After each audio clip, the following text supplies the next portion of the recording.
Buenas noches, profes. Hola, buenas noches, ¿cómo estamos? ¿Cómo estás, Fabián? Buenas noches a todos y todas. ¿Cómo anda, doctor? Buenas noches, profes. Hola, buenas noches. ¿Cómo ¿Cómo estamos? están? ¿Cómo están todos? Esperamos un minutito más, un par de minutitos más y largamos a las 8:15, si les parece. Buenas noches a todos.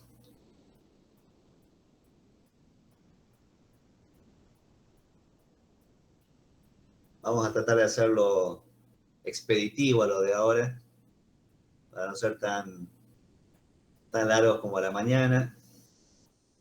Quedan algunos temitas, pero vamos a ir más rápido.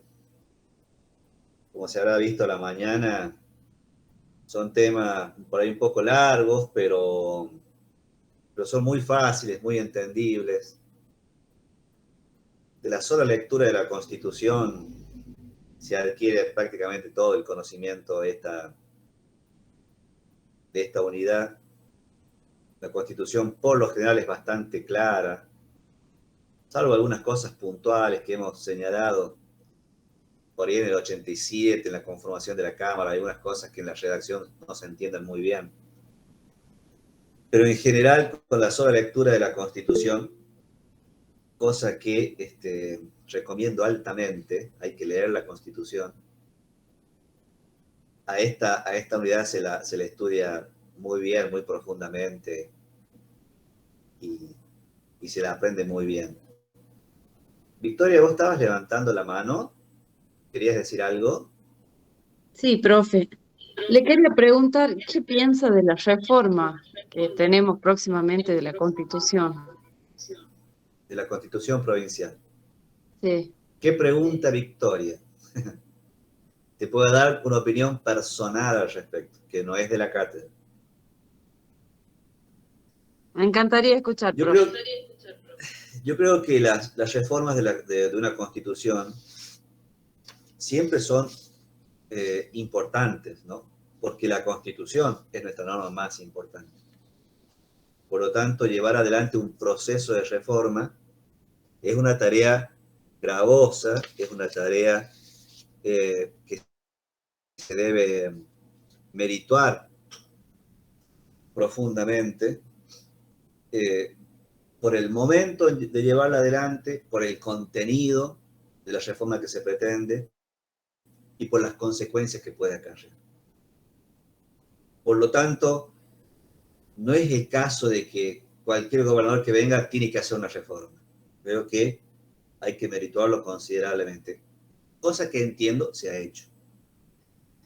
Eh, Ahora, en cuanto a los contenidos de lo que se propone o lo que se manifestó en la ley de declaración de necesidad de la reforma, que se sancionó por una iniciativa del Ejecutivo Provincial, los contenidos.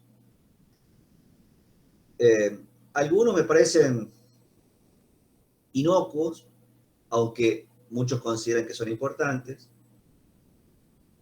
y otros me parecen, digamos, bastante discutibles. De alguno de ellos hablé yo esta mañana. A ver, por un lado está lo que se dice es la incorporación de nuevos derechos.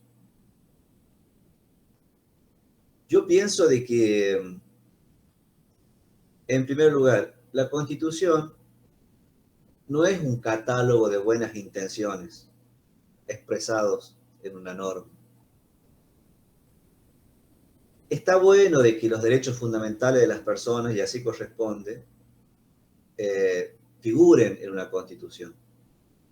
Sin embargo, a mí me parece de que todos aquellos derechos fundamentales y los que luego van apareciendo como consecuencia del desarrollo, del progreso, del advenimiento de nuevas tecnologías, de nuevos métodos de trabajo, de, del advenimiento de los nuevos tiempos, son una consecuencia lógica de esos derechos fundamentales que ya se tienen. Por lo tanto, no hace falta enumerarlos absolutamente todos como para saber que verdaderamente existen, porque cuando la Constitución habla de los derechos implícitos y de los derechos derivados de los fundamentales que ya figuran, se refiere justamente a todos esos nuevos derechos que el advenimiento, reitero, de nuevas tecnologías, de nuevas formas de comunicación, de nuevas formas de vida, van haciendo aparecer. Diríamos que, por un lado, no está de más nombrarlo, pero por otro lado, tampoco la Constitución puede ser un catálogo innumerable de artículos que mencionen la cantidad de situaciones a las que los ciudadanos podemos y debemos tener acceso y que el Estado debe garantizar, porque la verdad son muchísimas. No está mal, pero tampoco es que sea necesario. Yo no hubiera hecho una reforma para eso. Y por otro lado, viéndolo con mayor finitud, digamos, habría que decir que algo que yo tomo una frase de Alberto Monbrun, que es la siguiente, que él la pronunció algunas clases atrás. No podemos exigirle al sistema jurídico que garantice a la ciudadanía derechos o situaciones que el sistema económico no está en condiciones de garantizar. O sea, no por el hecho de que figure en una constitución, por ejemplo, el derecho a que todos los riojanos tengamos acceso a una vivienda, significa que esto verdaderamente se vaya a cumplir. Porque la situación económica del Estado, de la sociedad, etcétera, no lo permiten. Entonces, por ahí, el hecho de que figuren en la Constitución una gran cantidad de derechos que terminan siendo un sueño, una utopía, un ideal, pero que sabemos que lejos están de concretarse, ¿en qué termina? Termina en un descreimiento de la población de su propia Constitución. Porque si la Constitución te dice todos los riojanos tienen derecho a una vivienda, por ejemplo, y sí, claro, obvio, es un derecho natural, es un derecho humano, es un derecho social, es un derecho personal. Pero todos sabemos que no es posible que el Estado garantice ese derecho, porque no está en condiciones de hacerlo, ni que la economía nos permita a todos los ciudadanos poder acceder. Entonces la Constitución que te garantiza ese derecho termina siendo una entelequia, digamos, algo utópico, irrealizable. Y muchas personas pueden decir, ¿y para qué me sirve la Constitución o para qué está en la Constitución? Entonces uno cae en esa contradicción y yo creo que no debería suceder. Por eso esto de que haya un catálogo de derechos a esto, a lo otro, no es que no se los tenga, por supuesto que se lo tiene y que hay que garantizarlo, pero no hace falta que esté en la Constitución. Para mí, es una opinión personal. Y por otro lado, está lo que hablamos esta mañana, de que es discutible esto por ejemplo, de la limitación de los mandatos a los legisladores. Hay una mayoría importante de la población que piensa que eso es importante. Yo no sé si no, a ver, puede que sea, lo comparta, no es que esté en contra, pero no estoy totalmente convencido. Hay cosas en las que estoy directamente en contra, eso sí, por ejemplo, y lo dije también esta mañana, de la limitación del mandato de los jueces. Algo que ya tuvimos antes en nuestra Constitución. La Constitución del 86, si no me equivoco, hasta el 2000, hasta la reforma del 98, me parece, o del 2002, no tengo bien presente en este momento, pero por ahí fue. Teníamos en nuestra Constitución que los jueces del Tribunal Superior duraban 6 años en sus cargos. Algo que para mí, reitero, es nada más que ahondar la dependencia de la función judicial en su máximo nivel, que es el Tribunal Superior, de la política.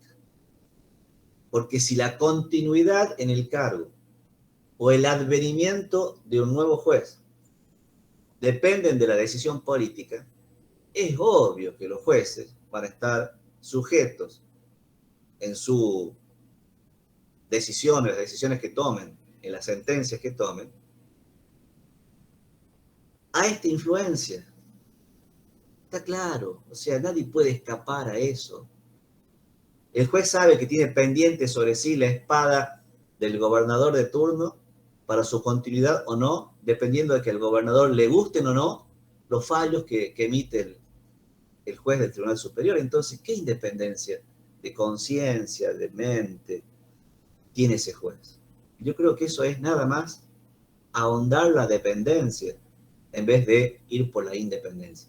El tema de el elemento fundamental de la forma republicana de gobierno, que es la alternancia, no rige para los tres poderes del Estado. Rige para los poderes políticos, sobre todo, y fundamentalmente para el Ejecutivo. Pongámosle que rija también para los diputados y que sea válido lo de limitar los mandatos. Ok, perfecto. Pero no podemos hacerlo eso para con los jueces. No. Desde mi punto de vista, en eso estoy totalmente en contra, por las razones que expreso. Bueno, no me acuerdo qué otros temas figuraban.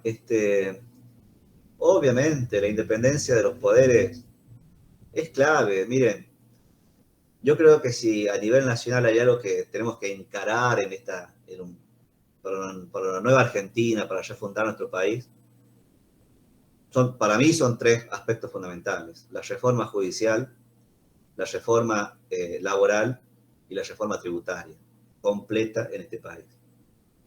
Y la reforma judicial, ¿por qué? Porque necesitamos un poder judicial independiente. No solamente para la tranquilidad de conciencia de los jueces y para que hagan buenos fallos. ¿Saben para qué? Para que haya empleo. Y ustedes miren, ¿qué tienen que ver los jueces con que haya empleo? Tienen que ver esto. Si hay un poder judicial independiente, eso le da a un país cualquiera la seriedad institucional que a su vez le da tranquilidad a aquellos que quieran, sean del propio país o de afuera del país, que quieran invertir en ese país, teniendo la tranquilidad de que si alguna vez el gobierno quiere avanzar sobre ellos van a poder recurrir al Poder Judicial de ese propio país, y ese Poder Judicial independiente va a fallar de acuerdo a lo que establece la ley y no de acuerdo al interés o presión del gobierno. Entonces, esa tranquilidad que van a poder tener los inversores va a permitir que con esas inversiones se creen fuentes de trabajo. Y si hay fuentes de trabajo, es la única manera, no hay otra, de que haya progreso en lo individual y en lo social. Entonces, ¿ven cómo tiene que ver esto de que haya...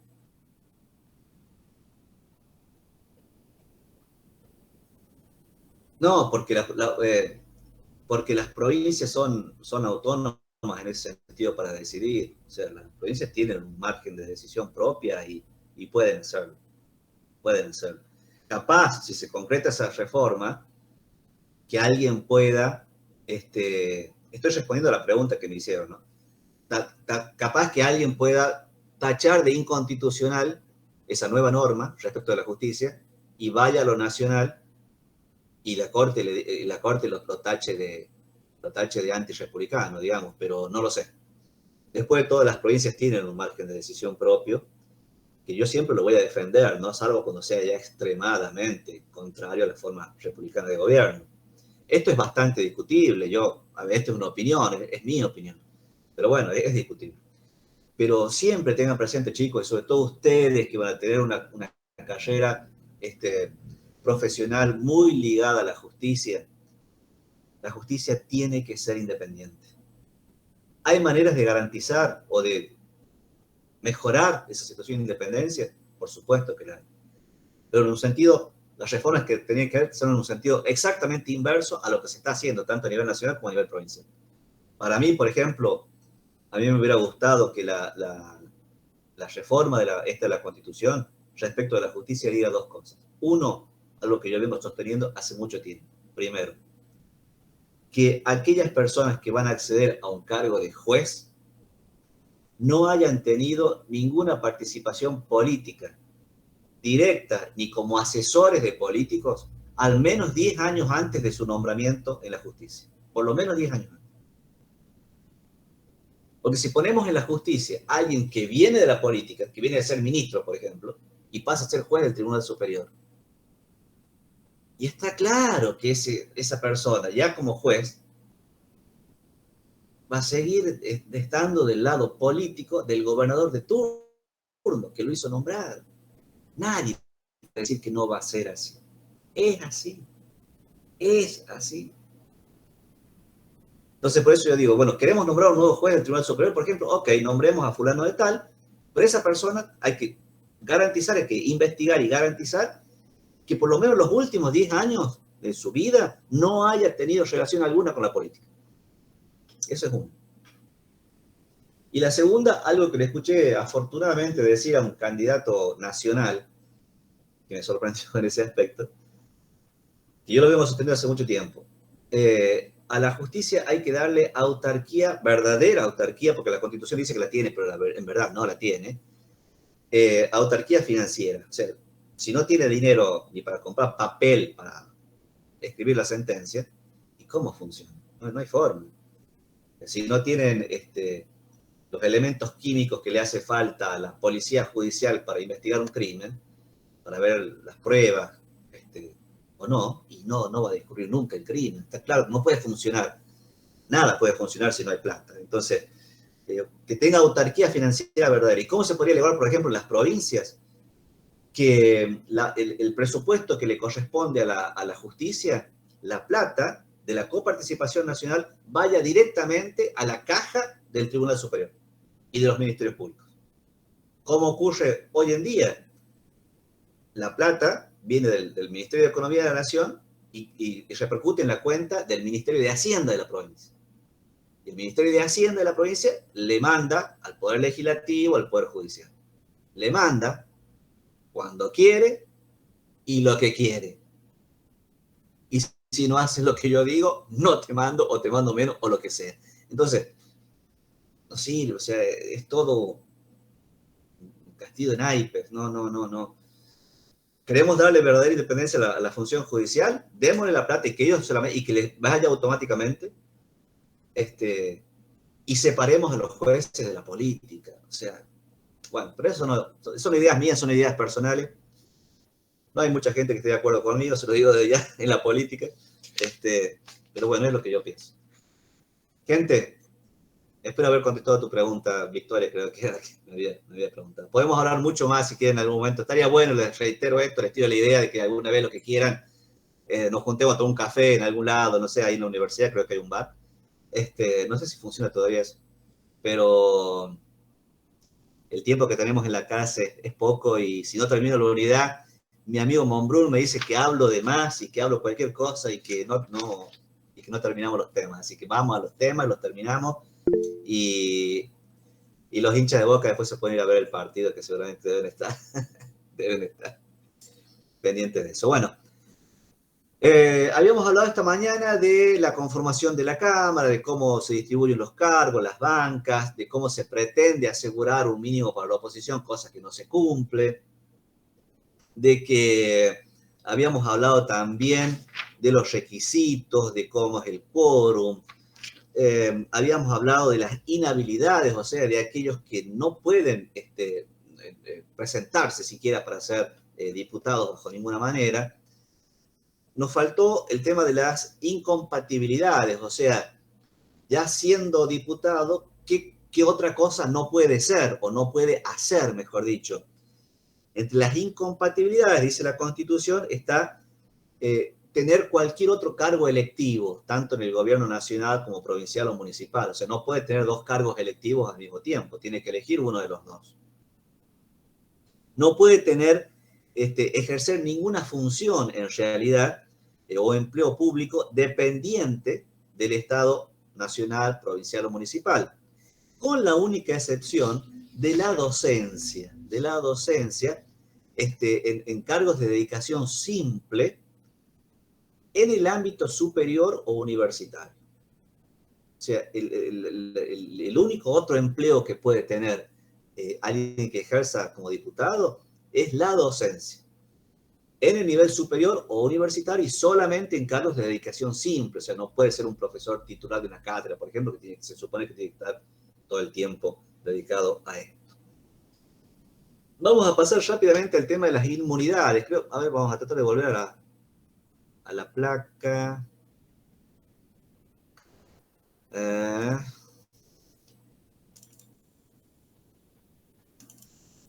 la presentación. No recuerdo en qué placa habíamos quedado, pero acá estamos.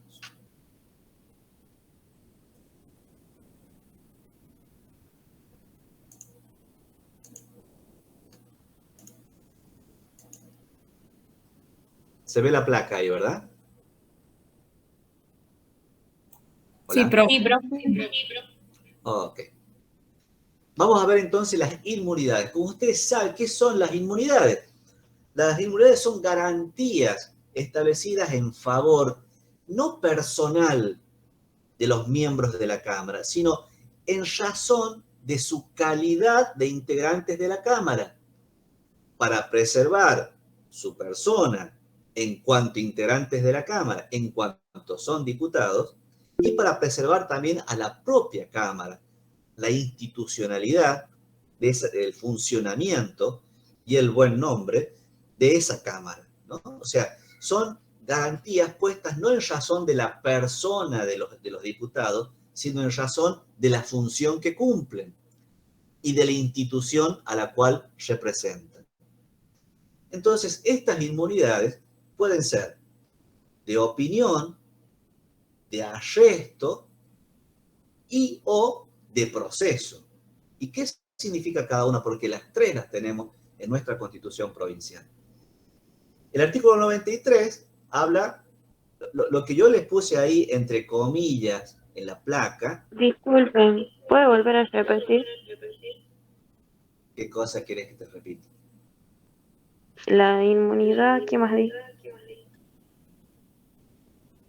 Las inmunidades, el concepto, son garantías establecidas no en favor de la situación personal de los integrantes de la Cámara, sino en tanto y en cuanto tienen la calidad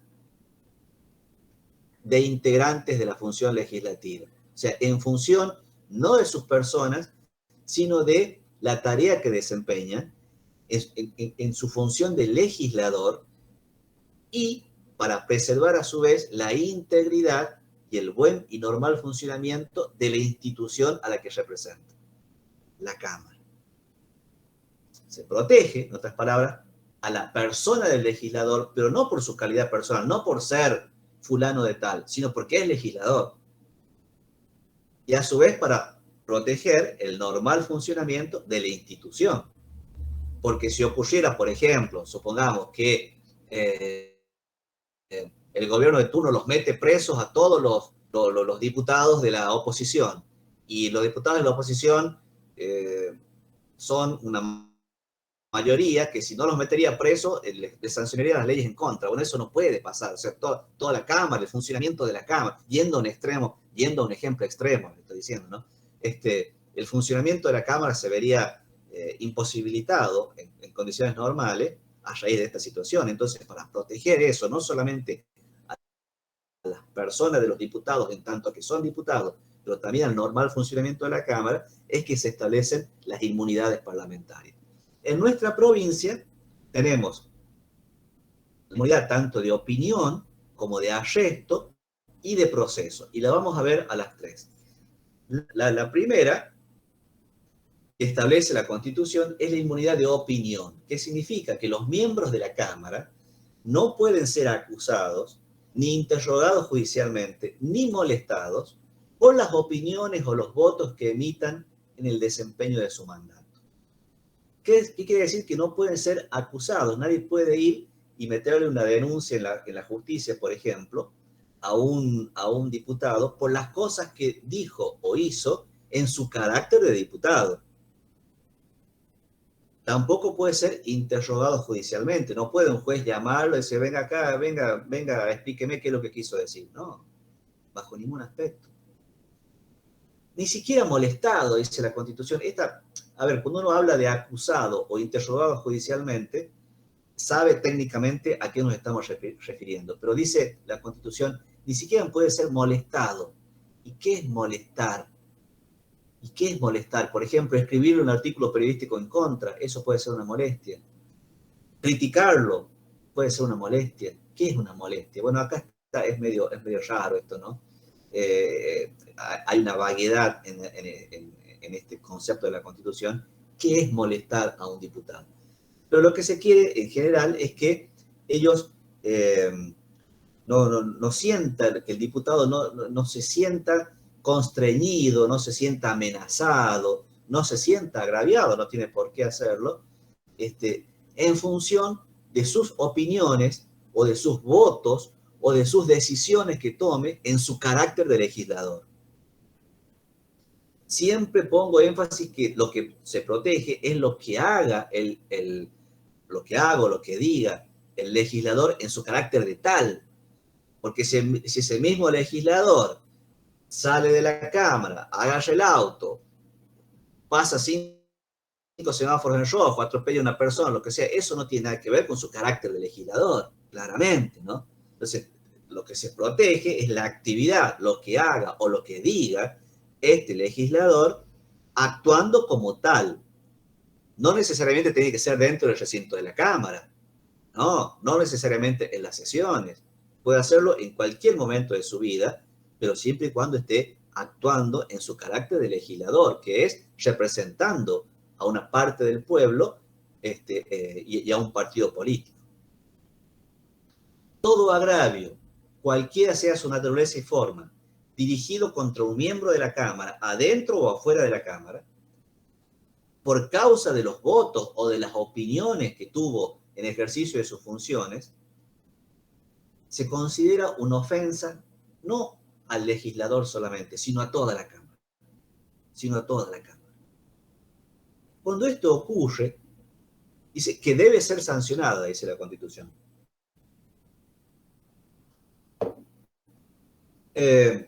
Por lo general, el tipo de sanciones que se establece son, en otras épocas era hasta la posibilidad de arresto a las personas que incurrían en este tipo de agravios. Hoy en día eso ya no existe más. Por lo general son declaraciones que emite la Cámara condenando moralmente a este tipo de actitudes. Entonces, cuando esto pasa, un legislador, ¿qué es lo que hace? Denuncia ante la propia Cámara la situación que ha vivido o que vive. Esto se llama plantear una cuestión de privilegio. No es en realidad un privilegio como uno lo puede entender, no es un privilegio económico, nada por el estilo, sino que es la posibilidad de decirle a la Cámara, mire Cámara, yo me siento agraviado o me siento amenazado a raíz de que ocurrió tal hecho que me impide a mí o que me cercena mi libertad absoluta que debe ser garantizada a rajatabla de opinar lo que yo considero que tengo que opinar. Votar lo que yo considero que tengo que votar. O sea, esta injuria, este agravio que se me hace a mí, pero como dice la Constitución, se le hace a toda la Cámara, por lo tanto, yo presento esta cuestión de privilegio y le pido a la Cámara que sancione a quien provocó este agravio. Y por lo general la Cámara, cuando hace lugar a estos pedidos, lo que hace es emitir una declaración diciendo, condenamos enérgicamente la actitud de tal persona, de tal medio de comunicación, de quien sea, que ha incurrido en este agravio al legislador y por lo tanto a toda la Cámara. Esas son entonces las inmunidades de opinión que tiene y es la forma como se garantiza cada uno de los diputados. Pero además de inmunidad de opinión, tiene inmunidad de arresto. ¿Qué significa inmunidad de arresto? Que no se lo puede meter preso. Ningún diputado puede ser arrestado desde el día de su elección hasta el de su cese, excepto el caso de ser sorprendido en flagrante ejecución. Ya sabemos lo que significa flagrante. Sabemos, ¿verdad? ¿Qué significa flagrante? Sí, profe. Oli. El famoso mano sobre la masa. Claro, En claro, el sí, acto.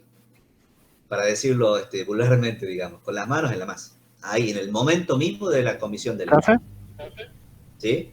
¿podría dar un ejemplo más o menos cómo podría llegar a ser?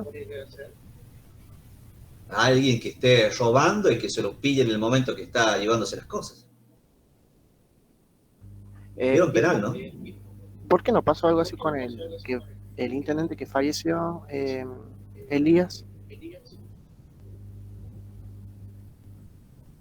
No, no recuerdo si, me parece que Elías, en el momento del hecho, Sí, que él, creo que te referís al momento en el que él es sorprendido por una patrulla policial en un aparente estado de haber ingerido bebidas alcohólicas y estaba conduciendo.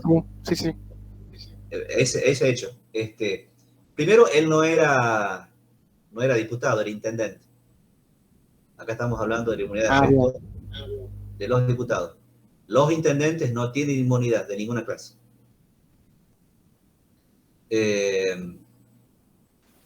Y segundo, pero esto es importante desde un punto de vista penal, me imagino que hayan visto penal. Eso no es, a ver, puede ser tomado, a ver, no era el momento flagrante en que estaba ingiriendo la bebida alcohólica, pero puede ser sí la flagrancia de estar conduciendo en estado de ebriedad. Si es que esto era cierto, no cosas que a mí no me conste, que nunca se verificó realmente. Pero si fue así, podría haberse tomado como flagrancia el hecho de haber estado conduciendo en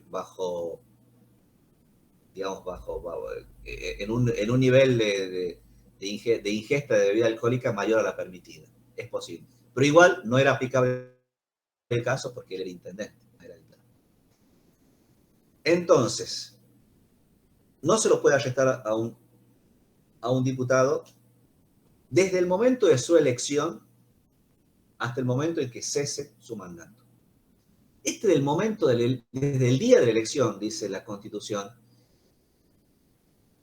nunca se dio el caso, pero habría que interpretar cuál es el día de la elección. ¿Por qué lo digo? Claramente, el día de la elección es el día que se produce el acto electoral. Por ejemplo, para los diputados que van a ser elegidos ahora el domingo, sería el día domingo. Los que salgan elegidos el día domingo. Pero resulta que, ¿cuál resultado se toma? ¿Cuál es el día que verdaderamente habría que tomar? Porque después de una elección, ustedes sabrán, el mismo día se hace el primer recuento de los votos. Pero ese es un recuento provisorio. Días después, en la semana siguiente, se hace el recuento definitivo. Y después de eso, por lo general, una semana, 10 días después, el Tribunal Electoral se expide dando el resultado definitivo. Entonces, ¿cuál es el día que habría que tomar? ¿El día de la elección? ¿Que se hace el recuento provisorio? ¿El día que se hace el recuento definitivo? ¿O el día que el Tribunal Electoral directamente emite la resolución diciendo tal, tal y tal son las personas electas? Nunca hubo un caso y nunca se tomó esto. No hay una decisión judicial al respecto. Yo creo que habría que pensarlo. La Constitución dice desde el día de su elección, pero me parece que tendría que ser más preciso desde el día en que el Tribunal Electoral declara que esa persona gana una banca, porque a partir de ese momento es un diputado electo. Ahora fíjense, estas elecciones de este año son el 7 de mayo. Supongamos que hasta el momento de esa resolución del Tribunal Electoral pasen 15 días más, fines de mayo, supongamos. Más o menos va a ser así. Esa persona, desde fines de mayo, o quizás desde el 7 de mayo, dependiendo de cómo se interprete en su caso, pero desde mayo hasta diciembre que asuma, porque recién va a subir en diciembre, y en 4 años más va a tener su mandato, pero hasta diciembre que asuma, cuando recién es diputado electo, pero no es diputado aún, lo mismo tiene la inmunidad de arresto. Es desde el día de su elección hasta que termine su mandato. No puede ser arrestado, excepto que sea sorprendido en el momento de la ejecución de un hecho ilícito, de un delito doloso. Ustedes ya saben que los delitos pueden ser dolosos o culposos, que merezca pena privativa de libertad. O sea, no cualquier delito doloso, sino aquellos delitos. Ustedes ya cursaron penal, ¿verdad? ¿O no? Pregunto. Era el 1. Está bien, perfecto. O sea que saben de qué estamos hablando, ¿no? Claramente. Entonces, no cualquier hecho que puede provocar un diputado puede ser motivo de arresto. La regla general es que no se los arresta, salvo que se los sorprenda infraganti en el momento de cometer un delito doloso que merezca pena privativa de libertad. En este caso, el juez lo mete preso. Pero, dentro de los 3 días, le tiene que comunicar a la Cámara la situación. Esta es la inmunidad de arresto. Luego viene la inmunidad de proceso. Es decir, se le puede hacer un proceso penal, porque lo que se garantiza es la libertad de la persona, ¿no? A un diputado. Y acá pueden darse 2 situaciones por las cuales el diputado puede llegar al proceso penal. Puede ser porque lo arrestaron cometiendo infraganti un hecho, o porque alguien lo denunció por algún hecho. Alguien lo denunció, que sea por robo, por amenaza, violación, lo que sea, no sé. Alguien lo denunció. O sea, no está detenido, pero alguien lo denunció. Y puede suceder, cualquiera puede denunciar a un diputado. ¿Qué pasa en esos casos? El primer caso, si está detenido, si lo arrestaron porque se dio esta situación que vimos en el artículo anterior. El juez que dispuso el arresto le tiene que informar a la Cámara. ¿Qué hace la Cámara? Al conocer el informe del juez, puede allanar el fuero del diputado, o sea, sacarle la inmunidad. Allanar el fuero significa sacarle la inmunidad. Por mayoría absoluta de sus miembros. O sea, por la mayoría absoluta del total de sus miembros. Caso en el cual tiene que expedirse rápidamente la Cámara. Se tiene que hacerlo dentro de los 10 días. Porque si no lo hace dentro de los 10 días subsiguientes de que recibió el informe del juez, esto se considera allanado de por sí. Ahora, para no hacerle lugar, o sea, la Cámara puede decir, no, mire, no vamos a hacer lugar al allanamiento del juez. Para lo cual se requiere la mayoría absoluta de los votos presentes, en cuyo caso el detenido será puesto inmediatamente en libertad. O sea, recibido el informe del juez por la Cámara puede allanarle el fuero, o sea, sacarle la inmunidad, para lo cual necesita la mayoría absoluta de la totalidad de los miembros, o decirle, no vamos a allanarle el fuero, no le vamos a sacar la inmunidad, para lo cual necesita, fíjense ustedes, una mayoría menor, necesita mayoría de los votos presentes solamente. Con lo cual pareciera ser que la Constitución le está dando más facilidades, digamos, al legislador, ¿no? Cuando en realidad ese tipo está preso porque se lo sorprendió infraganti en comisión de un hecho ilícito, doloso, plena privativa de libertad. ¿Por qué el convencional le da mayor facilidad a la Cámara para no sacarle el fuero antes que darle para sí sacarle, como debería suceder, se supone? Pero bueno, así es como está nuestra Constitución. Ahora, ese es el caso que el legislador venía preso. Cuando alguien lo denunció al legislador, cuando se deduzca acusación ante la justicia contra un diputado, la justicia le tiene que informar a la Cámara. Miren, tengo una denuncia contra fulano de tal, integrante de la Cámara. En ese caso, la Cámara, con 2/3 de la totalidad de sus componentes, o sea, con una mayoría bastante calificada, bastante agravada, puede suspender en sus funciones al acusado y dejarlo a disposición del juez competente para su juzgamiento.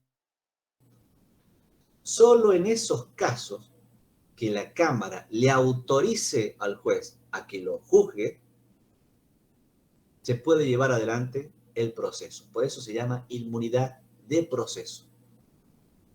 Es decir, que los legisladores no solamente tienen la inmunidad de arresto, no se los puede detener salvo que hayan sido sorprendidos infraganti, etc., sino que tampoco se les puede llevar adelante un proceso penal, salvo que la Cámara lo autorice, con las mayorías que estamos hablando. Esas son las inmunidades parlamentarias. Gente que está de acuerdo, gente que dice esto no puede existir, esto es una situación de desigualdad de quien llega a ser legislador con un ciudadano común.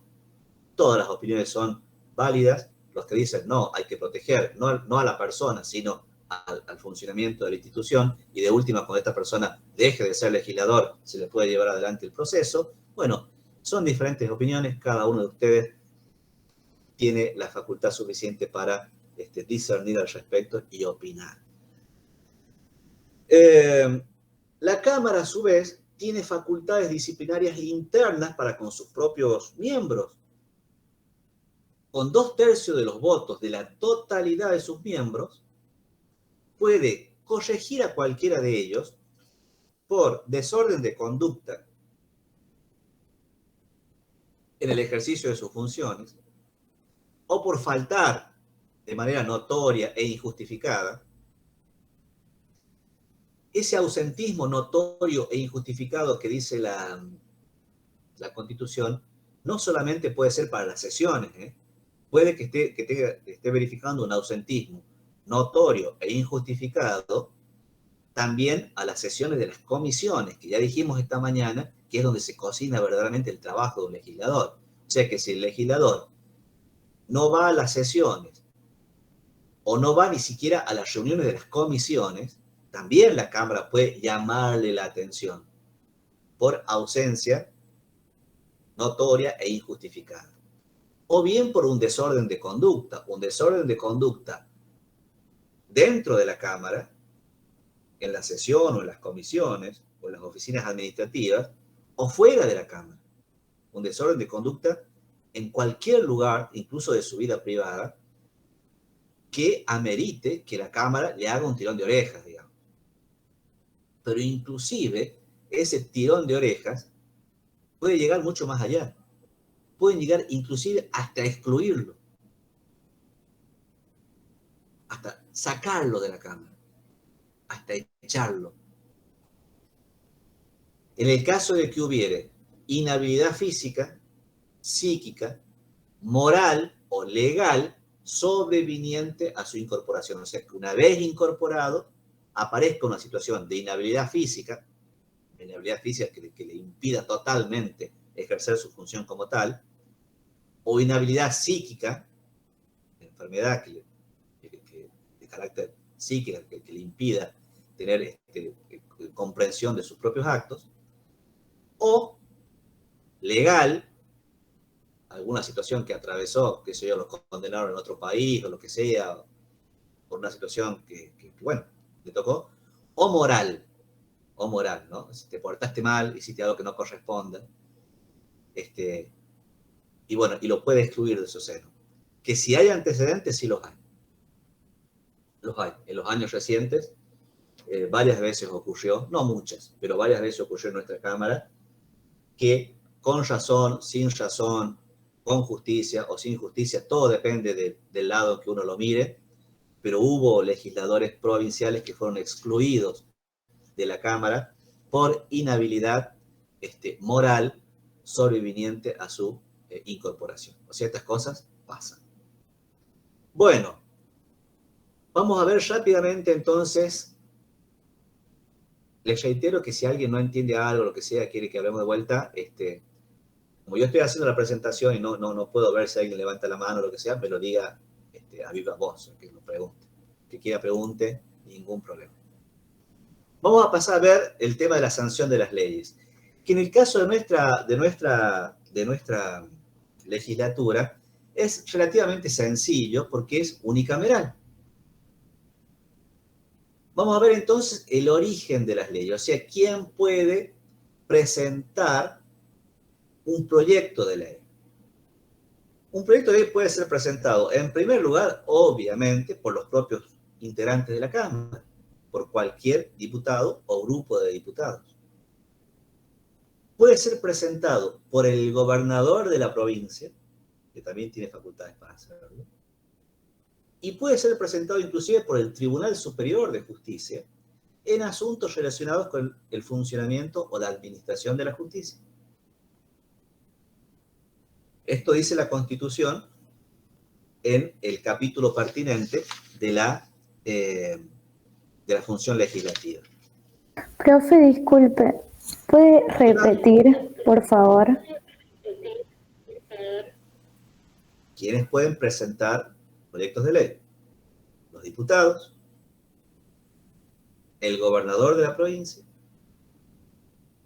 o el Tribunal Superior de Justicia en asuntos relacionados con la administración de justicia. Gracias, Ahora les profe. pregunto yo, ¿quién más puede presentar proyectos de ley? El ciudadano. Exacto. ¿Cómo? Por medio de la iniciativa popular. Yes. Exactamente. Exactamente. También puede hacerlo el pueblo directamente con los requisitos que estudiamos. Recuerden que yo di esa clase. Con los requisitos que establece la ley pertinente, también el pueblo puede estar habilitado para presentar proyectos de ley. Y ya sabemos que esos proyectos que presente el pueblo directamente a través del Instituto de la Iniciativa Popular, difícil es que la Cámara los rechace, porque ya sabemos qué es lo que pasa. Inclusive, si los rechaza totalmente, ¿qué pasa? Va a una consulta popular, o sea, cuando el pueblo es el que presente de forma directa esos proyectos, hay una obligación de la Cámara, como ya hemos visto, de tratarlo, y la Constitución quiere que, si es un proyecto presentado por el pueblo, con el mínimo de firmas que exige la ley, etcétera, la verdad que la Cámara le dé bolilla y en lo posible que lo sancione. O sea, que es muy fuerte ese tema de la iniciativa popular que ya lo habíamos visto. Pero ténganlo siempre presente a esto. No solamente son los diputados, el gobernador y el Tribunal Superior, sino también el pueblo mismo el que puede presentar un proyecto de ley.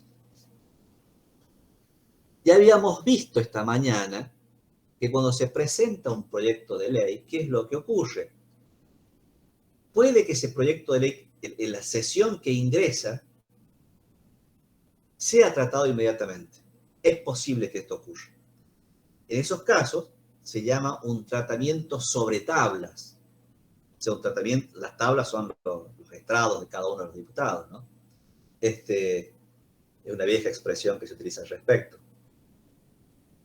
Pero lo común, lo normal, es que ese proyecto que ingrese pase inmediatamente a las comisiones. Ya dijimos que por el reglamento interno de la Cámara, la misma se subdivide en muchas comisiones, actualmente son 13, por temáticas, divididos por temáticas. Entonces, teniendo en cuenta la temática de la que trata un proyecto determinado, el presidente de la Cámara dice, proyecto tal, pase a la comisión tal. Puede que ese proyecto tenga que ser tratado por una sola comisión o, dependiendo de los temas que trate, pueda ser tratado por 2 o 3 o más comisiones, ¿no? Dependiendo de la materia de la cual trata el proyecto. Entonces, por lo general ocurre esto. Cuando hay proyectos de suma urgencia, por alguna situación excepcional que pase, a veces el Ejecutivo lo pide así, y cuando hay políticamente, digamos, anuencia para hacerlo, ya sabemos que en el caso de la provincia de Rioja, el gobernador, cuando yo hablo del gobernador, no hablo del gobernador actual, eso, yo hablo del gobernador como institución. Y esto mismo que pasa con el gobierno actual, ha venido pasando siempre con los gobiernos. Lo digo esto siempre para que no crean que yo personalizo cuando hablo de una institución. No, nunca lo hago. Hablo de las instituciones.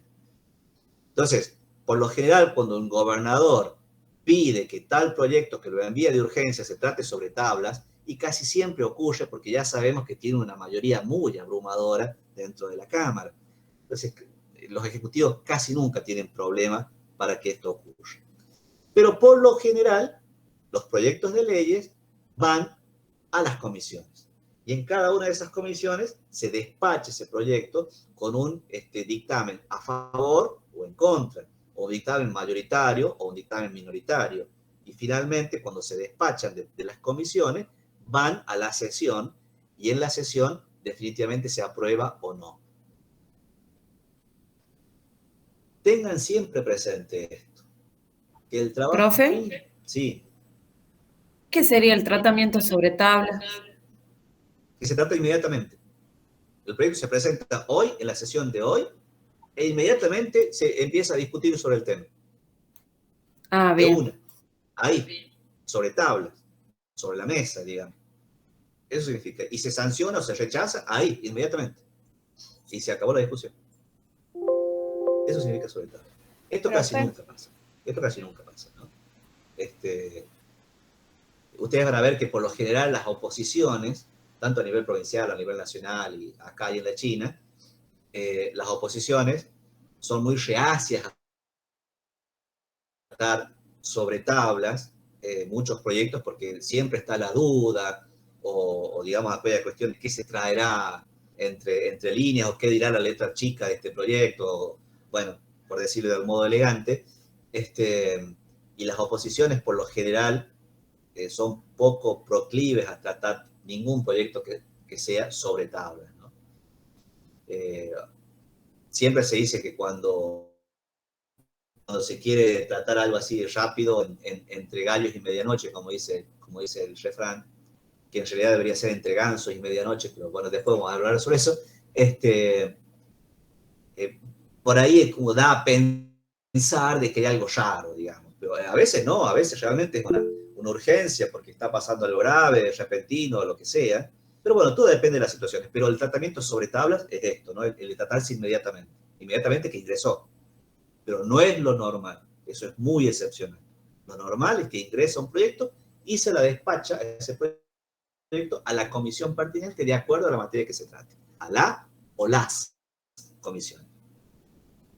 Fíjense en el reglamento interno de la Cámara cuáles son las diferentes comisiones y vamos a ver que hay cabida para cualquier cosa, ¿no? Prácticamente para todo.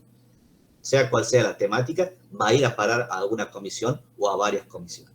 Bueno, ¿cuáles son las mayorías para la sanción? Y para el común de las leyes, la mayoría es la mayoría simple. ¿Qué es la mayoría simple? La mitad más uno de los diputados presentes. Excepto aquellos casos, que son numerosos, de leyes que exigen mayorías calificadas. Ya sabemos que hay determinado tipo de leyes que exigen mayorías calificadas.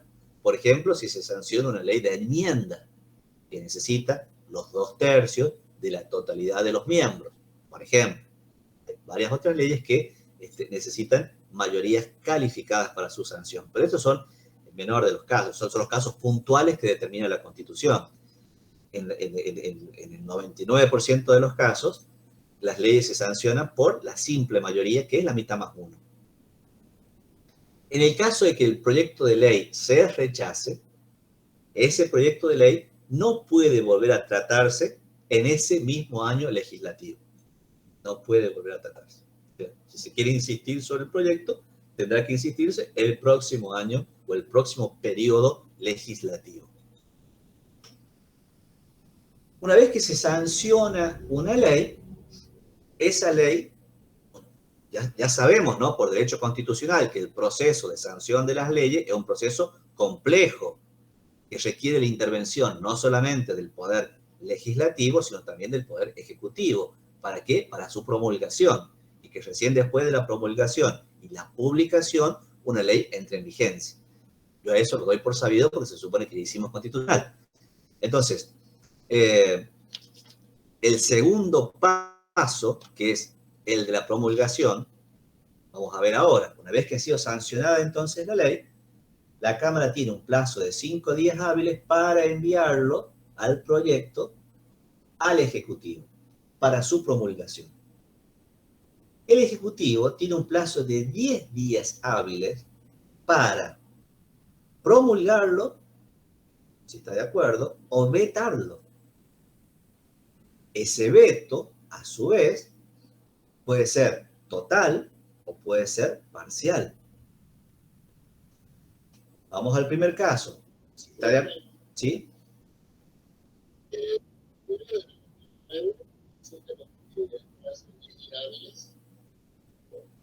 La Cámara tiene 5 días para, una vez que ha sido sancionado, la Cámara tiene 5 días para enviar el proyecto al Ejecutivo. Desde el día que lo recibió, el Ejecutivo tiene 10 días hábiles para promulgar o vetar. Si no veta dentro de esos 10 días, se considera automáticamente promulgado. Si se promulga, el Ejecutivo tiene la obligación de publicar. ¿En qué se publica? En el boletín oficial. Y a partir de la publicación del boletín oficial, según nuestro sistema jurídico, salvo que establezcan un día expreso para la entrada en vigencia, las leyes entran en vigencia a partir de los 8 días.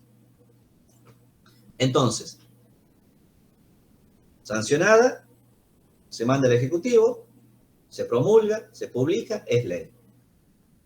Pero el Ejecutivo, una vez que la recibió, podría vetar dentro de ese plazo de 10 días. El veto puede ser, o sea, oponerse a la ley. El veto puede ser total, sobre la totalidad de la ley, o parcial, sobre alguno de los artículos. Si es parcial, el Ejecutivo, ¿qué va a hacer? Va a promulgar el resto de la ley no vetada y la publica. Pero cuando se veta una ley, en su totalidad o en parte, el Ejecutivo la tiene que enviar nuevamente a la Cámara, a la ley vetada. Y la Cámara ahí tiene dos opciones. O acepta el veto por mayoría simple de sus miembros. Está bien, ok, el Ejecutivo no está de acuerdo, aceptamos el veto, listo, chao. Todo murió ahí. O puede la Cámara decir, no, Ejecutivo, usted la vetó, pero nosotros consideramos de que, a pesar de su oposición, esta ley debe tener vigencia. Caso en el cual se llama insistencia. O sea, la Cámara insiste en la sanción de la ley. Para hacerlo, ahí sí necesita una mayoría calificada. ¿Cuál es? 2/3 de sus miembros. Para poder insistir en que la ley sea sancionada. Si esto ocurriese,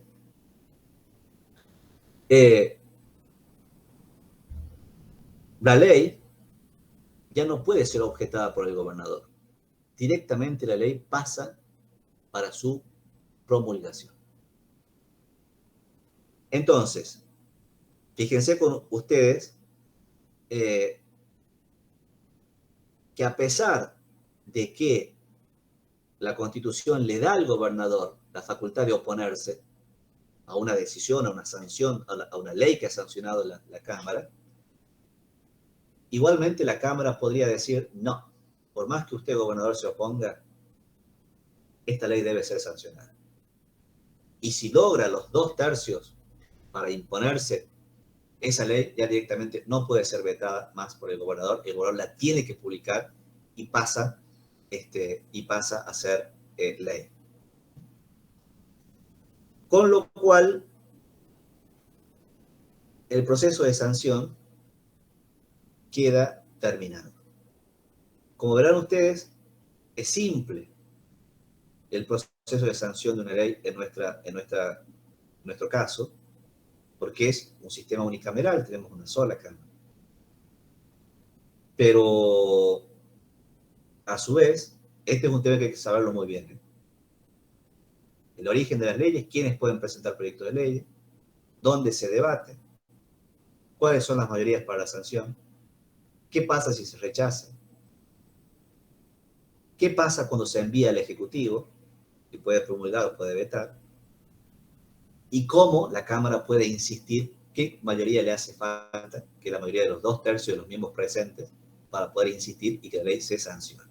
Y luego se publica y pasa a ser ley vigente en nuestro derecho público provincial. ¿Hay alguna duda al respecto? Supongo que no. Bueno, vamos a pasar entonces muy rápidamente un vuelo de pájaro. Vamos a sacar esto. Dejar de compartir. Vamos a ver muy rápidamente entonces ahora las facultades en general, las atribuciones en general de la Cámara. Digo muy rápidamente porque la verdad es que, como decía Alberto esta mañana, lo ideal para cada uno es que a medida que vaya leyendo la Constitución, vaya advirtiendo que a lo largo de toda la letra de la Constitución se mencionan facultades, atribuciones que tiene la Cámara de Diputados. No solamente están esas atribuciones en el capítulo de la función legislativa y no solamente en el artículo 105, que es el que específicamente habla del tema, sino que las atribuciones están distribuidas a lo largo de toda la Constitución. Por eso es importante que la lean a todas siempre. Más allá de eso, vamos a hablar de algunas puntualmente, algunas de esas atribuciones. Además de ser un tema claramente que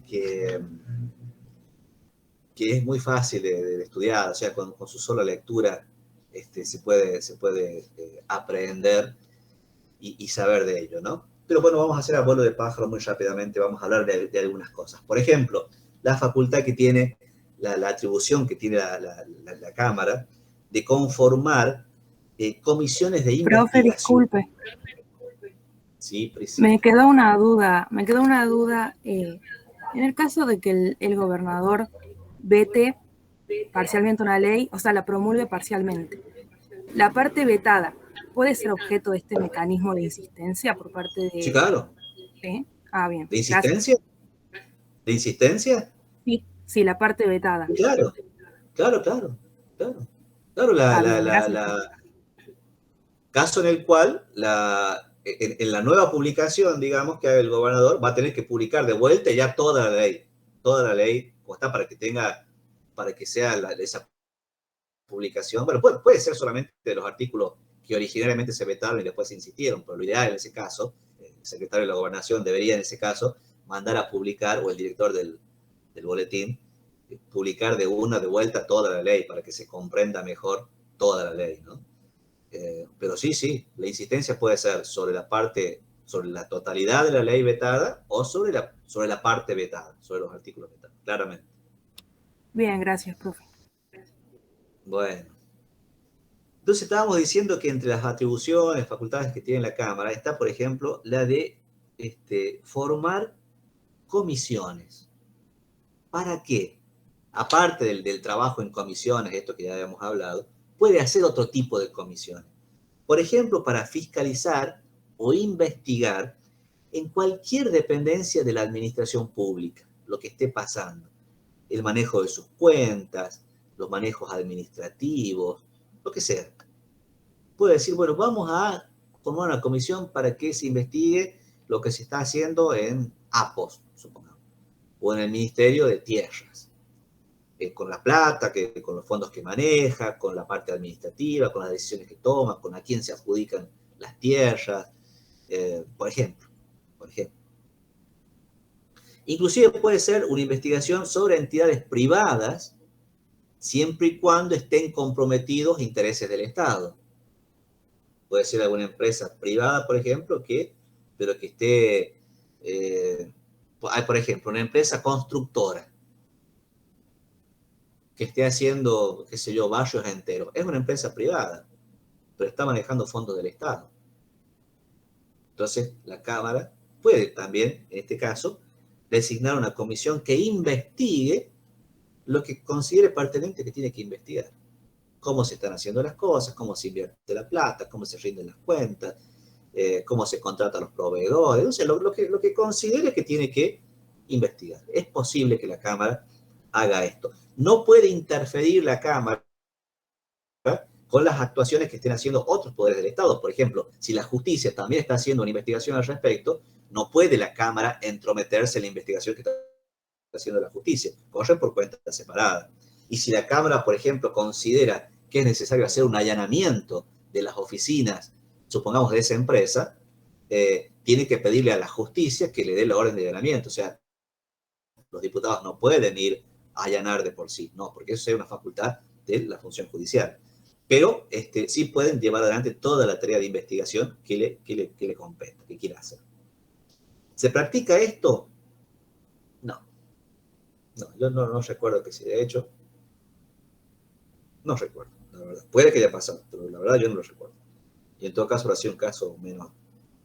Pero esta facultad que tiene es muy buena, sinceramente, que le da la Constitución y que a mi parecer debieran utilizarla mucho más los legisladores. ¿Qué otra facultad tiene atribución? Tiene, por ejemplo, la famosa facultad de interpelar. ¿Qué es la interpelación? La Cámara puede, con la aprobación de un tercio de los miembros presentes en la sesión que se trata este tema, puede llamar a los ministros de la función ejecutiva para recibir las explicaciones o los informes que considere pertinentes dentro del ministro.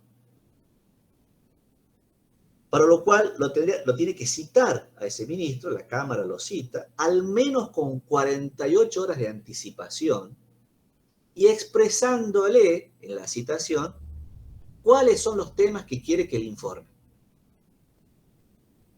Esto se llama interpelación. La Cámara puede interpelar, llamar a cualquiera de los ministros, al menos con 48 horas de anticipación, y decirle, mire, ministro, venga acá, que queremos que nos informe sobre esto, esto y esto.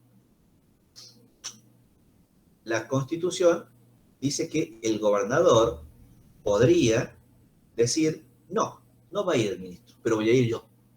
Si el gobernador puede, en ese caso, si hay un pedido de interpelación a algún ministro, puede el gobernador decidir ir él. ¿Que se ha ocurrido esto algunas veces? Sí, pero muy rara vez. Muy rara vez. ¿A quién le ha ocurrido? Al que les habla, siendo ministro. Creo que, no sé si fue el único en los últimos 30 años más o menos. Pero alguna vez la Cámara, en el año 2005, me parece, 2006, si no mal lo recuerdo, siendo yo ministro de Gobierno, Justicia y Seguridad, fui interpelado por la Cámara por un hecho que había sucedido de cierta gravedad, y en realidad por cuestiones políticas, porque había una facción de la Cámara que, bueno, no estaba muy de acuerdo con lo que estábamos haciendo, y se me interpeló. Y, bueno, fui a la Cámara, di todas las explicaciones, estuve como 5 horas hablando, me acuerdo. Creo que salió bastante bien, al menos la Cámara en su mayoría manifestó una conformidad por lo que habíamos hecho. Y registros de estos hay en los diarios locales. Ahí pueden ver, si quieren, lo que dijo la prensa y lo que... Bueno, pero uno de los pocos ministros interpelados una vez fui yo. ¿Esto ocurre? Sí, pero casi nunca. La verdad es que casi nunca. Por ahí sería, y en mi caso fue más bien por razones políticas. Había varios diputados que no me querían mucho y bueno, pasó. Pero creo que debería utilizarse más este mecanismo también, no por una cuestión de llamar al ministro para retarlo, digamos, o para echarle culpas de algo, sino porque estaría bueno que los legisladores se interesen mucho más en lo que están haciendo los ministros, estén de acuerdo o no, porque puede ser que sean del mismo partido y demás, y lo mismo quieran saber, en realidad deberían querer saber siempre, más allá de que pueden tener un contacto directo, personal, etcétera, pero está bueno lo de la interpelación, no debe ser tomado como algo, digamos, en contra del mecanismo de gobierno, o de la institución de gobierno, o del gobernante que está de turno en ese momento, sino como un mecanismo de información para la Cámara, y por lo tanto para la sociedad en general, porque esas sesiones son abiertas, está la prensa y demás, está bueno que siempre, más allá de las conferencias de prensa que dan los ministros, lo que sea, que también hagan sus informes ante la Cámara. Me parece que no está nada mal. Pero bueno, luego, y sí, a veces sí, qué sé yo, a veces se prefiere hacer vista gorda y dejar pasar. Dejar hacer laissez-faire, bueno, yo creo que todo depende de la situación política que se viva también, ¿no? Pero yo creo que cuanto más se informe, se debata, se discuta, se den diferentes pareceres, me parece que mejora la cosa. El pueblo conoce más verdaderamente lo que se está haciendo. Y es una de las funciones de la legislatura, recuérdenlo. La legislatura no solamente está para sancionar leyes, claramente no está solamente para eso. También está para controlar el funcionamiento de los demás organismos del Estado, tanto de la función ejecutiva como de la función judicial. Y esa función debe ejercerse, con seriedad, con responsabilidad, por supuesto. No, si yo soy legislador no voy a estar queriendo llamar a la Cámara a todo aquel con el cual me pelee políticamente. No, eso no tiene sentido. Se supone que hay que ser serio en esto y hay que ser responsable. Pero ejercer estas funciones con responsabilidad, yo creo que ayuda a mejorar la institucionalidad, lo cual no es un tema menor. Bueno, entre las demás sanciones, atribuciones que tiene Exacto. Entre las demás atribuciones que tiene la Cámara, no recuerdo si dejé bien en claro esto, que las normas que sanciona la legislatura, las más conocidas, las más importantes, las más abundantes, son seguramente las leyes. Pero hay otro tipo de normas que sanciona la Cámara que no tienen el carácter de leyes, sino que también sanciona, por ejemplo, resoluciones, que son por lo general resoluciones internas. Por ejemplo, cuando se resuelve designar vicepresidente primero al diputado tal, o se resuelve designar vicepresidente segundo, o se resuelve designar presidente de la comisión. Bueno, esas son resoluciones, no son leyes erga omnes para todos los ciudadanos, sino que son resoluciones, o sea, normativas que alcanzan a el propio funcionamiento interno de la Cámara, por ejemplo.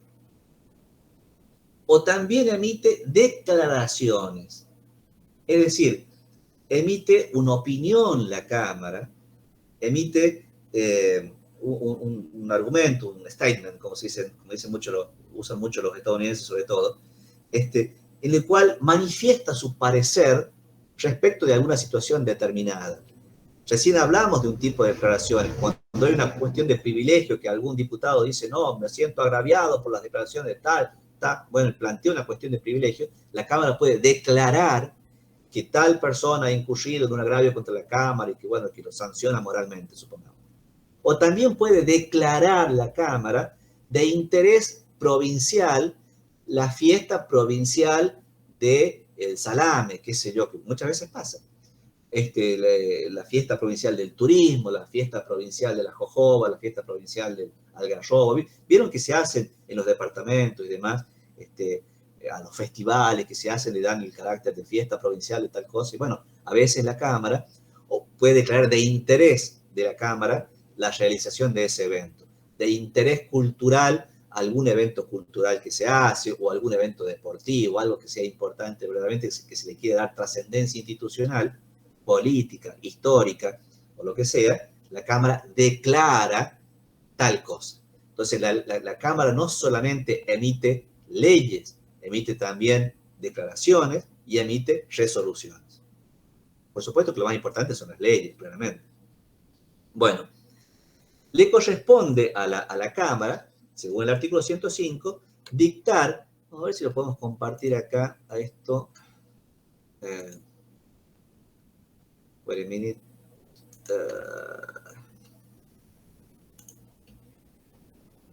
No sé si puedo hacer esto.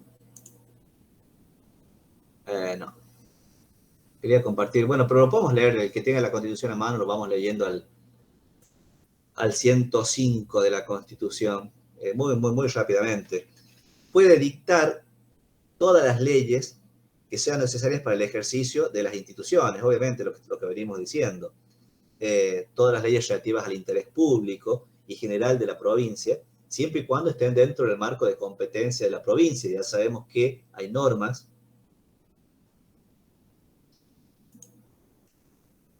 Eduardo dice, la inmunidad les alcanza en el momento en que la justicia electoral los nomina. No, para presentarse no. No, Eduardo me hace una pregunta respecto a la inmunidad. Dice si es desde el momento en que la justicia electoral los nomina para presentarse como candidatos. No. Una cosa es cuando quedan aceptados como candidatos. Esos candidatos puede ser cualquiera. No, es cuando son elegidos diputados. Ya sea desde el momento del día de la elección, o sea desde el momento en que la justicia lo declara oficialmente que ha sido electo, pero es desde que fue elegido, no el momento en que se presentó al cargo, Eduardo, ¿eh? Ojo, porque eso es un error grave. Así que, no, es el momento en que es elegido. Puede entonces la legislatura dictar todas las leyes que hagan al normal funcionamiento de las instituciones de la provincia y a todos los temas que son de competencia de una provincia.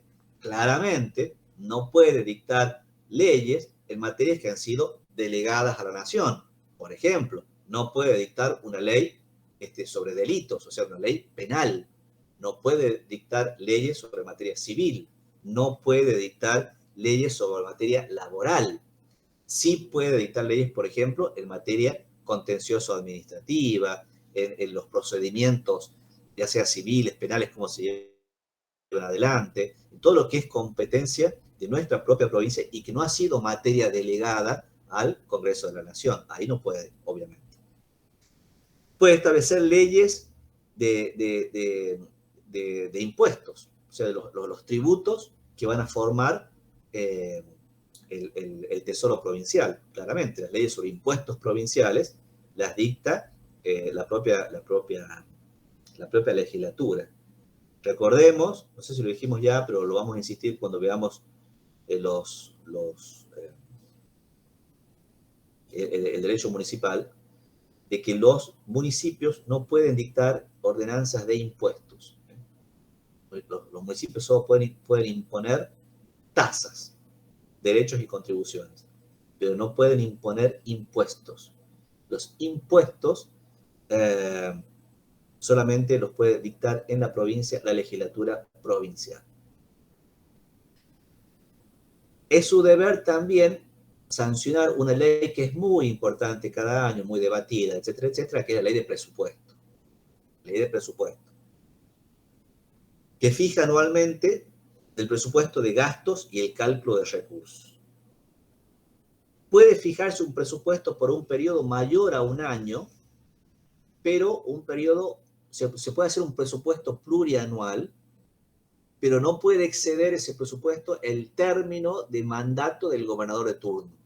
Si al gobernador le quedan, por ejemplo, 2 años, no puede hacer un presupuesto plurianual de 4, porque eso implicaría que estaría vigente esa ley cuando ya venga otro gobernador que no tiene por qué estar de acuerdo con la modalidad de asignación de gastos y de recursos del gobernador anterior. Entonces, claramente. Pero esto casi nunca ocurre. Los presupuestos, por lo general, son anuales.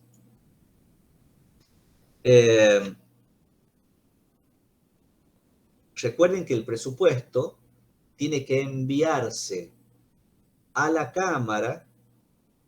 Hay una fecha tope para enviarlo que lo estableció la Constitución a partir de la reforma, si mal no recuerdo, del 2002. Estableció la fecha tope para enviar, o del 2008, para enviar el presupuesto, que es el 30 de octubre. O sea, el gobierno provincial tiene hasta el 30 de octubre de cada año para enviar el proyecto de presupuesto del año que viene.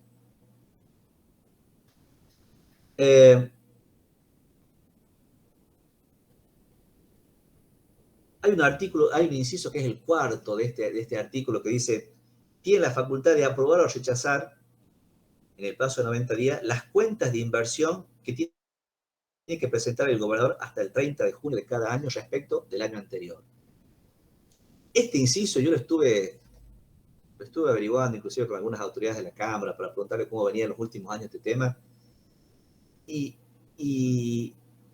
está claro de que este inciso no se cumple, nunca se cumplió. Yo, la verdad, llevo muchos años en la política, he estado muchos años en el gobierno y nunca he visto que se cumpliera esto de que el gobernador al 30 de junio de cada año le presente un informe a la Cámara de cómo invirtió las cuentas del Estado, digamos. Nunca más. ¿A dónde hay que rendir cuentas? Sí, por supuesto, es al Tribunal de Cuentas. Y es lo que sí, obviamente, todas las dependencias del Ejecutivo, tanto provinciales como municipales, lo hacen. Pero esto de que se le informe a la Cámara, la verdad, no ocurre. También le corresponde a la Cámara legislar sobre el uso, enajenación, distribución de las tierras del Estado provincial. Pero para autorizar al Ejecutivo a que ceda, a que done tierras a particulares, necesita la autorización de 2/3 de la Cámara. De los miembros presentes en la sesión, ¿no? Bueno, también le corresponde a la Cámara, esto ya lo habíamos visto, autorizar los empréstitos que tome el gobernador. Y acá hay un caso agravado. Recuerden cuando vimos la consulta popular que en el caso de que esos empréstitos sean de los servicios de la deuda que impliquen, sea de un modo tal que afecte el normal desenvolvimiento de los presupuestos venideros, debería no solamente tener la autorización de la Cámara, sino que debería someterse a consulta popular también. Igual, para la toma de los empréstitos, siempre lo que ha ocurrido en los últimos años es de que, siempre esto sí se respeta, el gobernador le pide la autorización a la Cámara, pero nunca se consideró que fuera de entidad tal, o sea, que estuviéramos pidiendo tanto dinero y que hubiera que tener que pagar tantos servicios, o sea, tantos intereses, que vayan a afectar los presupuestos venideros. Por lo tanto, nunca se sometió a una consulta popular en ninguno de esos casos. Mi pensamiento personal, les reitero, no sé si se acuerdan de qué caso que yo les dije que debería haberse sometido, que es cuando se pidió la plata para el parque eólico. Me trajo muchos problemas en lo político y en lo personal el pensar de esa forma. Pero ¿por qué pensaba y sigo pensando de esa forma? Porque los intereses que se pagaron en ese momento por esos créditos fueron estrambóticos. O sea, no. Los intereses más altos que puede haber contratado un Estado subnacional en cualquier parte del mundo. Creo que pagamos por el primer crédito, que era $300 millones, $200 millones, un 9% en dólares.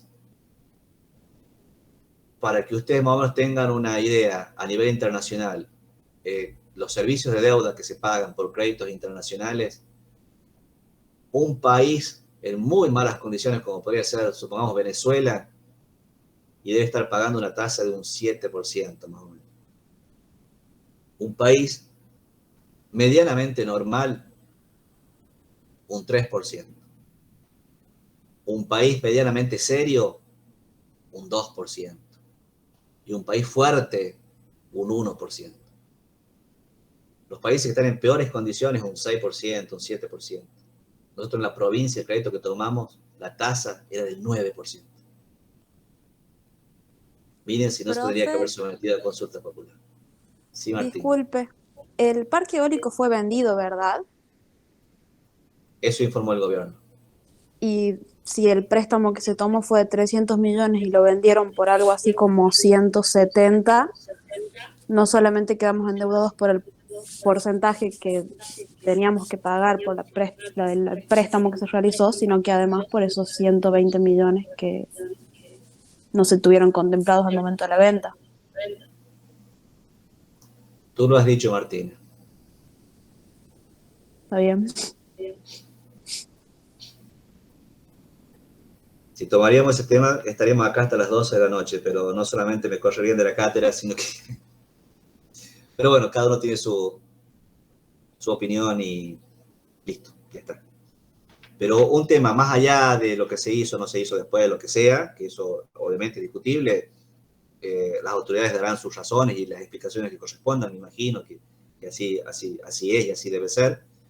Yo no critico eso, no critico los criterios que se han tenido, pero sí critico en el origen de la deuda que ese tema, tomándose un crédito, no por el monto del crédito, no por eso, no por la utilidad que se le fuera a dar, que tampoco discuto eso, que cada uno puede tener su opinión, algunos pueden decir era bueno, otros pueden decir era malo, era útil o no era útil, eso cada uno tiene su opinión y todas las opiniones son respetables. Lo que yo digo es, está bárbaro, tomamos un crédito de 200 millones, que fue el primero, después el segundo fue de 100 millones, para el total de 300. Pero lo tomamos en una tasa del 9% en dólares, chiloco, a ver, lo discutamos. Dejemos que el pueblo lo apruebe, o sea, que no lo aprueben solamente los que están en el gobierno, que lo apruebe el pueblo, porque es una tasa altísima, porque no tienen por qué, está bien, La Rioja forma parte de Argentina, Argentina está mal, qué sé yo, esto estamos hablando de 6, 7 años atrás, me parece. Todo lo que quieras, pero un interés de esa naturaleza es terrible. Al menos tengamos la anuencia del pueblo, si el pueblo está de acuerdo, buenísimo, porque para algo está puesto en la consulta popular esa situación. Para algo está. Yo le hubiera dado mucha mayor legitimidad política al asunto si lo hubiera consultado con el pueblo. Y si el pueblo me dice que sí, bueno, ya está. Pero al menos, bueno, pero eso es una opinión, ya está, pasó. Entonces la Cámara tiene que autorizar al gobernador a dar los empréstitos. Eso siempre pasa, ¿sí? Siempre el gobernador pide a... Reitero que cuando hablo del gobernador no estoy hablando del gobernador actual, estoy hablando del gobernador en general, como institución. Siempre pide a la Cámara la autorización para los empréstitos. Crear y suprimir bancos oficiales. La provincia creó hace tiempo, hace muchos años, el Banco de la Provincia de La Rioja, un banco que después se vendió, un banco que después se expropió, hoy en día vuelve a ser de pertenencia del Estado. Y dice acá el inciso 7, legislar sobre el régimen bancario. En realidad no puede la legislatura provincial, esto es un error de la Constitución, no puede legislar sobre el régimen bancario, porque el régimen bancario es una competencia delegada al Congreso de la Nación. Entonces, sobre ese tema, la verdad esto es un error, el inciso 7 de la Constitución. Como también hay un error, que ya se los adelanto, porque es un tema importante que lo vamos a ver más adelante, en el cual es el poder de policía. El poder de policía, la Constitución se lo da al Ejecutivo, pero es un error grave. El poder de policía es una facultad, o debería ser una facultad de la Cámara de Diputados. Lo vamos a ver muy bien porque Monbrun le da mucha importancia al poder de policía, que ya vamos a ver de qué se trata. No es la policía que está en la calle, la administrativa, la de las armas, no, el poder de policía es la facultad del Estado que tiene de determinar de qué manera se ejercen los derechos de los ciudadanos y cuáles son los límites de los mismos. Por ejemplo, el poder de policía alimentario. El Estado tiene el derecho de reglamentar cómo se venden los alimentos, en qué condiciones, etcétera, etcétera, etcétera, y de controlar que esas condiciones se cumplan. ¿Para qué? Para cuestión de seguridad alimenticia de la población. Eso es el poder de policía. Ahora, las normas que regulan el poder de policía tiene que ser una atribución del poder legislativo, no puede ser del poder ejecutivo. El poder ejecutivo es el que lleva a cabo la tarea, ¿eh? Con sus agentes bromatológicos, con sus agentes sanitarios, con sus agentes de la calle, que es la policía de seguridad. Pero las normas que rigen el funcionamiento del poder de policía deberían ser de la legislatura. En nuestra Constitución está puesta en las facultades del Ejecutivo, pero por un error, se los adelanto desde ya, lo vamos a ver después. La facultad de declarar de interés público, esto es un caso importante, las expropiaciones. La facultad que tiene en el proceso de expropiación, que lo deben haber visto en constitucional, en nuestro caso, quien declara la utilidad pública o el interés general para que un bien determinado sea expropiado, es la Cámara. O sea, el Ejecutivo es el que lleva adelante el proceso, pero no es el que declara la necesidad, no es el que declara la utilidad pública. Esa declaración la hace a través de una ley de expropiación la Cámara de Diputados. Establecer las divisiones departamentales, o sea, los límites de cada departamento. Lo voy leyendo así rápidamente y salteado al artículo para que vayamos terminando. Aprobar o desechar los tratados que haga cualquier tratado que firme, cualquier convenio que firme el gobernador con otras provincias, con otras instituciones, con otros estados nacionales inclusive y demás. Todos los convenios que firma el gobernador tienen que ser luego ratificados por la Cámara. Esto es algo que siempre ocurre. La Cámara es la que concede o deniega la licencia al gobernador o al vicegobernador, y especialmente cuando se trata de salir del territorio de la provincia por más de 30 días. Algo que nunca ocurre, pero bueno, difícilmente sale el gobernador por más de 30 días, ¿no? Eso no ocurre. Bueno, prestar los acuerdos para los nombramientos que requieren esta formalidad. Ya sabemos que en el caso de los jueces, por ejemplo, y fundamentalmente, como también otros funcionarios del Estado, como por ejemplo el fiscal de Estado, los miembros del Tribunal de Cuentas, es la Cámara, mejor dicho, de Diputados, la que presta el acuerdo o la que designa formalmente a estos casos, a estos cargos.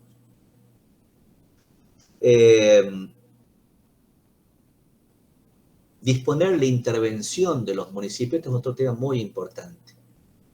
Al igual que el Congreso de la Nación tiene la facultad de intervenir las provincias, la legislatura, la provincia tiene la facultad de intervenir los departamentos, ya sea en el departamento ejecutivo, o sea, al intendente, o en el departamento deliberativo, o sea, los consejos deliberantes, o los dos a la vez, o uno solo y el otro no. Pero esta es una facultad, una atribución bastante gravosa, bastante, digamos, importante, fuerte. Por eso tiene esa facultad la legislatura, pero para ejercerla requiere una mayoría calificada, que es de 2/3 de sus miembros. Más adelante, cuando veamos el capítulo de la función municipal, vamos a ver en qué casos se puede intervenir.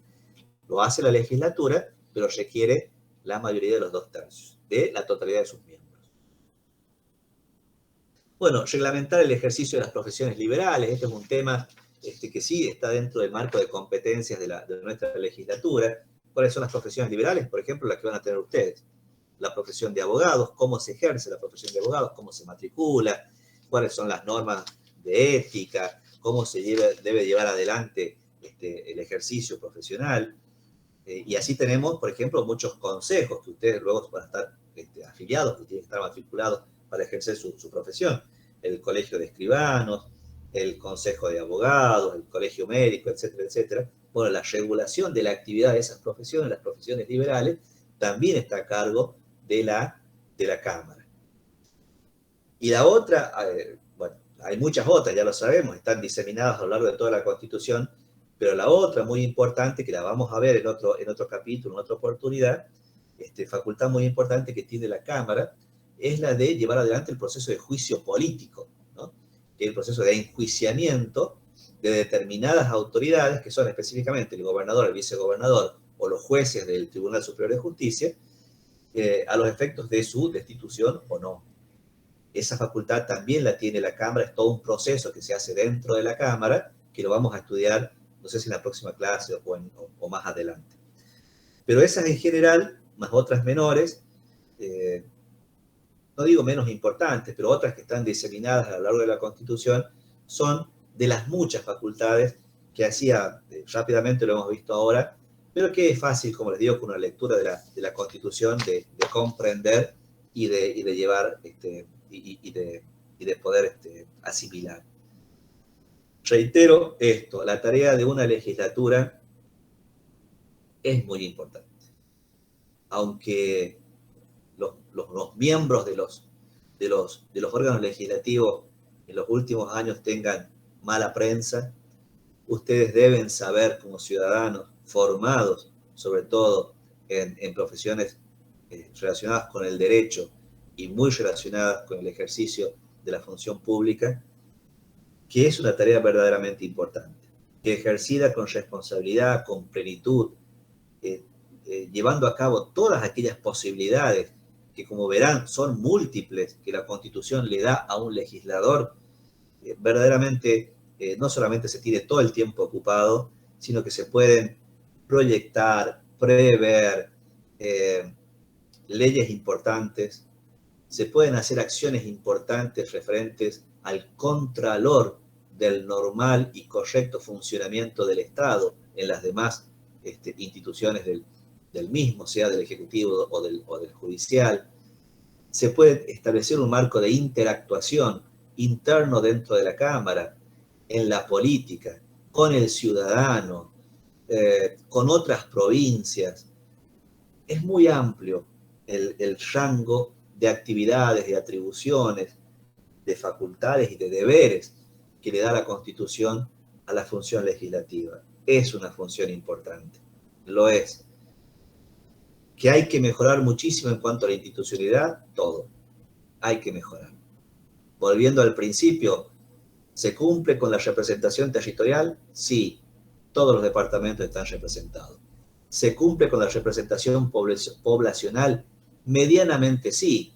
El único más o menos perjudicado es el departamento capital, que teniendo la mitad de los pobladores, el total de los pobladores, tiene solamente menos del 25% de los legisladores. Pero bueno, en aras de cumplir con los demás departamentos, está bien.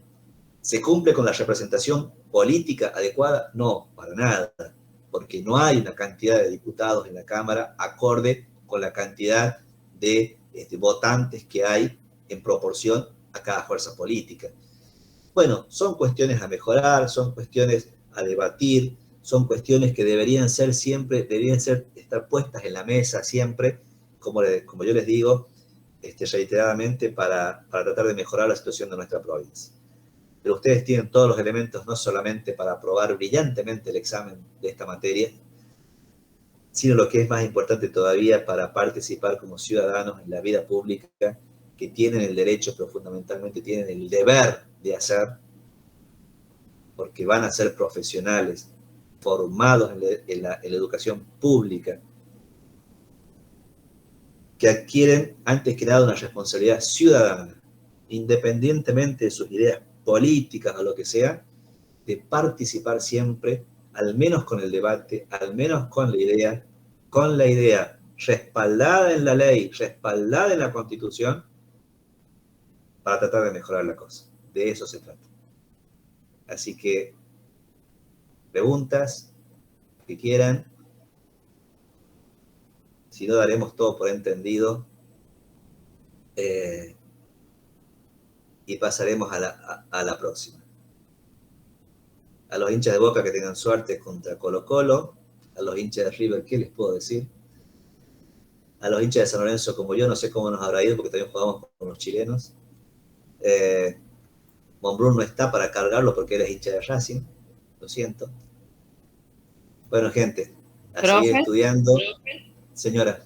Muchas gracias por sus aportes, por su experiencia, la verdad que enriquecedor. Gracias, Victoria. Muy amable de su parte. Yo siempre trato de ser objetivo, ¿no? Más allá de mi pensamiento, qué sé yo, de mis sentimientos, de lo que me ha pasado a lo largo de mi vida profundamente ligada a la política. Amo la política. La amo a mi provincia profundamente. Hay muchas cosas con las que estoy de acuerdo, muchas cosas con las que no. Hemos hecho muchas cosas buenas y hemos cometido muchos errores, claramente. Pero bueno, hay que seguir adelante y tratar de mejorar. No sé, Candela, qué temas entran en el segundo parcial. Perdón, pero esos temas seguramente los va a aclarar debidamente y profundamente Alberto Monbrun. Seguramente va a ser así, así que quédate tranquila. No sé qué temas van en el segundo parcial. Recuerden que yo soy un mero profesor invitado. Brian. Profe.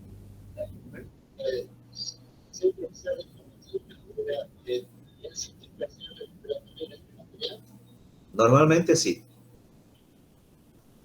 Todas las preguntas relacionadas con cuestiones que hacen a los parciales, no es que no se las sepa responder, sino que no soy la persona autorizada para responder. Entonces, por ahí no quiero meter la pata. A quien tiene que preguntarle con mayor propiedad es a Alberto Monbrun. Inclusive no solamente en la clase, le pueden mandar un mensaje, ustedes ya saben eso. Alberto siempre responde y demás. Dudas sobre esos temas que vayan teniendo, se lo pueden preguntar a él, que es lo mejor que puede pasar, en su defecto a Analía, me imagino. Bueno, gente, feliz miércoles para todos. Hasta la próxima. Muchas gracias, profe. Muchísimas gracias. Profe, hasta luego. Tenga buenas noches. Gracias, profe. Chao, Buenas profe. noches.